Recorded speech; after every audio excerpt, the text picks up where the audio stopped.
এটা মৌলভীবাজার শহরের চৌমোহনা পয়েন্টের চিত্র। বুধবার 24 এপ্রিল দুপুরে শব্দ মনিটরিং অ্যাপে দেখা যায় সেখানে শব্দের মাত্রা 85 থেকে 100 ডেসিবেল বা কাছাকাছি। যখন গাড়ি হর্ন বাজে সেটা 100 ডেসিবেল ছাড়িয়ে যায়।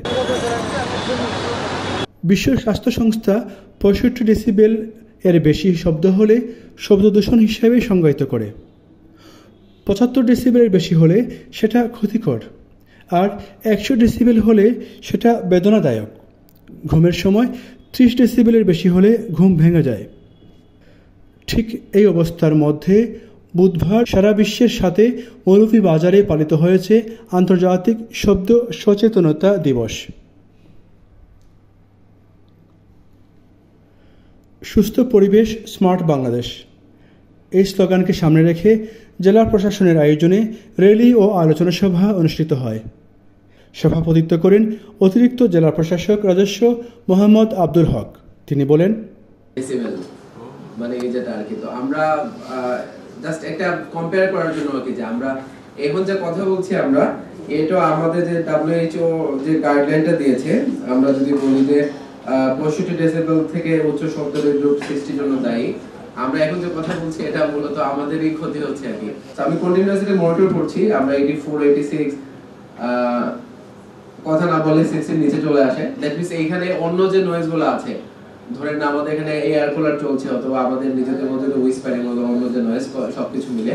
এবং আমি যেটা দেখছিলাম যে 70 ক্রস যখন দেখায় তখন হচ্ছে এটা দেখায় যে মানে গ্যাস পাওয়ার্ড লন মোয়ার, যেটা আমাদের দেশে আমরা লন মোয়ার হতো সচরাচর খুব বেশি সামনে দেখি না, ঘাস কাটার যন্ত্র যেটা, তো ঘাস কাটার যন্ত্রের যে আওয়াজ যেটা আছে ওটাও কিন্তু আমাদের সহনীয় শব্দ লেভেলের থেকে অনেক বেশি।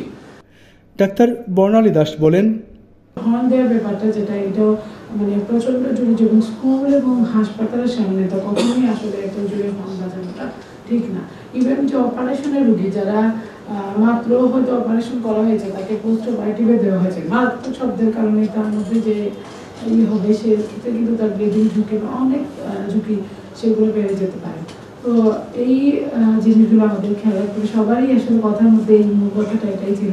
প্রেস ক্লাবের সাধারণ সম্পাদক পানা দত্ত বলেন, এই বিষয়টিকে আমাদেরকে চারিদিকে ছড়িয়ে দিতে হবে এবং বিশেষ করে যেহেতু পরিবেশ অধিদপ্তর আছে, আমি বলবো যে আমরা শুধু দিবস ভিত্তিক কার্যক্রমটি না করে, যেহেতু আমাদের আইন আছে, আমাদের সচেতনতা লিফলেট আছে, আপনাদের এই বিষয়গুলো আপনারা যদি মাসে অন্তত একদিন হয় চৌমুনা অথবা কুসুমবাগে আপনারা রিফ্লেক্ট বিতরণ করলেন, যারা এই বিষয়গুলো আইন সম্পর্কে জানে না তাদেরকে অবগত করলেন।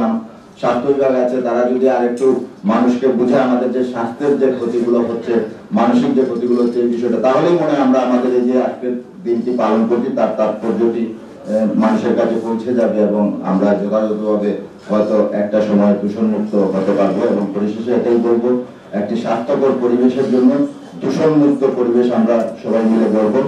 অনুষ্ঠান সঞ্চালনা করেন জেলা শিশু বিষয়ক কর্মকর্তা জসিম উদ্দিন মাসুদ।